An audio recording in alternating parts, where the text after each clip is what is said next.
Episode 4 वहीं से शुरू होता है जहाँ पे एपिसोड 3 खत्म हुआ था। एपिसोड की स्टार्टिंग में हम देखते हैं कि वो बड़ा सा मॉन्स्टर लाइट शील्ड ब्रेक करके अंदर आ चुका है, जिसकी वजह से वो पोर्टल था वो पॉज हो गया था एंड सारे ड्रैगन्स भी वहीं रुक गए थे और अंदर तो आंधी तूफान भी आ गया था, जिससे याफिन के सारे ही फ्रेंड्स बहुत ही ज्यादा परेशान हो रहे थे। फिर वो मॉन्स्टर अंदर आता है, जिससे याफिन के सारे ही फ्रेंड्स भागने लगते हैं।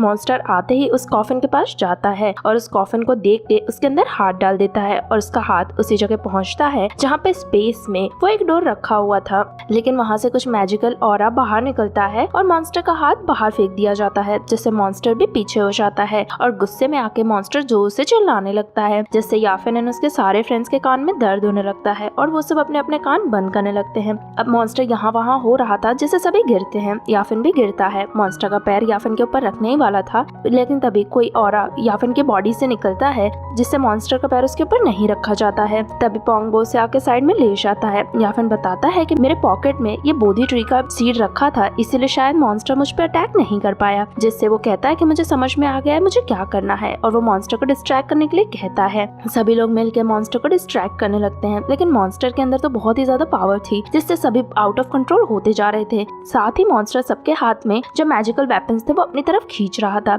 यहाँ पे याफिन एक टावर पे चढ़ता है, फिर वो अपने पॉकेट में से उस बोधी के सीड को निकालता है और फिर वो मॉन्स्टर की तरफ आता है और मॉन्स्टर की बॉडी पे वो बोधी सीड टच कर देता है, जिससे मॉन्स्टर की बॉडी में अजीब सा पेन होने लगता है और पेन की वजह से वो चिल्लाने लगता है। लेकिन उसी टाइम पर जो पोर्टल था वो भी स्टार्ट हो जाता है, जिससे ड्रैगन्स भी वापस से मूव करने लगते हैं और वहाँ से वो कॉफिन जाने लगता है। साथ ही याफिन के सारे ही फ्रेंड्स उसमें ट्रांसपोर्ट हो जाते हैं। अब कॉफिन एंड याफिन के फ्रेंड्स वहाँ से चले गए थे, उसके बाद वो मॉन्स्टर बहुत ही ज्यादा गुस्से में आ जाता है। फिर मॉन्स्टर एक लाइट फॉर्म में आके जमीन के अंदर चला जाता है, जहाँ पे हम देखते हैं कि एक रेड कलर का पोर्टल और भी है। दूसरी तरफ हम याफिन एंड उसके फ्रेंड्स को देखते हैं जो कि स्पेस में उसी जगह पे थे। वो सभी वहाँ पे आके बहुत ही कंफ्यूज थे कि अब हम यहाँ पे वापस क्यों आए हैं। तभी याफिन आगे जो डोर रखा था उसके पास जाता है, तो जामिन उसके पास आके पूछती है कि ये क्या है। दोनों से देखते हैं तो जामिन कहती है कि ये तो किसी रोड और नक्शे की तरह लग रहा है, जिस पर याफिन कहता है कि ये एंशिएंट स्टार मैप लग रहा है और यही शायद हमें यहाँ से लेके जाएगा। सब इस चीज पे अग्री करते हैं, लेकिन सभी बहुत ही ज्यादा थक गए थे एंड अपनी फैमिली को भी मिस कर रहे थे। कुछ देर बाद सभी सोने का डिसाइड करते हैं। जब सब सो रहे थे तभी याफिन को चांगमिन के चिल्लाने की आवाज आती है। वो उठता है तो देखता है चांगमिन को पेन हो रहा है। तभी सब उठ जाते हैं एंड चांगमिन के पास आते हैं। पोंगबो बताता है कि चांगमिन की डेथ हो गई है, जिससे सभी शॉक रह जाते हैं। लेकिन इसी अपॉर्चुनिटी का फायदा उठा के लू कहने लगता है कि याफिन ने ही जरूर चांगमिन को मारा होगा, क्योंकि दोनों में पहले लड़ाई हो गई थी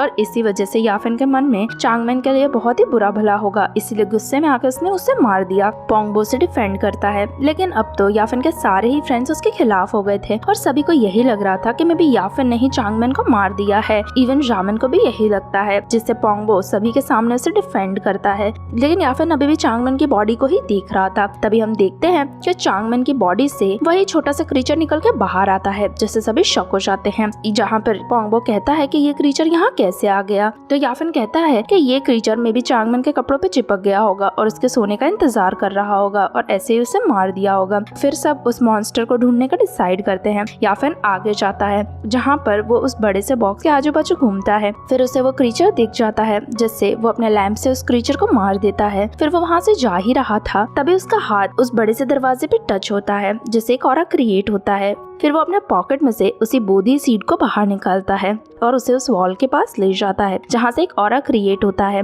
और साथ ही वहाँ से वर्ड्स भी बाहर आते हैं। तभी पोंगबो पूछता है कि वो क्रीचर का क्या हुआ, जिससे याफिन बताता है कि क्रीचर मर गया है। अब याफिन देखता है कि वो वॉल एकदम से शांत हो गई है। उसके बाद याफिन अपने फ्रेंड्स के पास जाता है, लेकिन तभी अचानक से वहाँ पर सब कुछ मूव होने लगता है और सामने की वॉल पे हम देखते हैं कि कुछ स्टार्स चमकने लगते हैं, जिससे याफिन एंड उसके फ्रेंड्स समझ जाते हैं कि ये एक स्टार मैप बन रहा है और ये बिग डिपर का रास्ता दिखा रहा है, जहाँ से सभी को लगता है कि मे बी अब वो बिग डिपर पे जाने वाले हैं। दूसरी तरफ हम कॉफिन को देखते हैं, जो कि पोर्टल के थ्रू एक और जगह पे पहुंच चुका था और यहाँ पर याफिन के सारे ही फ्रेंड्स अपना कंट्रोल खो रहे थे। जैसे ही कॉफिन वहाँ पे लैंड करता है, वैसे ही याफिन के सारे ही फ्रेंड्स यहाँ से ट्रांसपोर्ट होना शुरू हो जाते हैं और फिर वो कॉफिन वाली जगह पे ही पहुंच जाते हैं, जहाँ पे वो देखते हैं कि कॉफिन एकदम क्लिफ पे ही लटका हुआ है। सब यहाँ वहाँ देखते हैं, उतने में तो कॉफिन नीचे गिर जाता है, जिससे याफिन के सारे ही फ्रेंड्स शॉक रह जाते हैं। वो देखते हैं कि कॉफिन तो बहुत ही ज्यादा नीचे जा रहा है और खाई के एकदम नीचे का तो उन्हें भी कुछ दिखाई नहीं दे रहा था।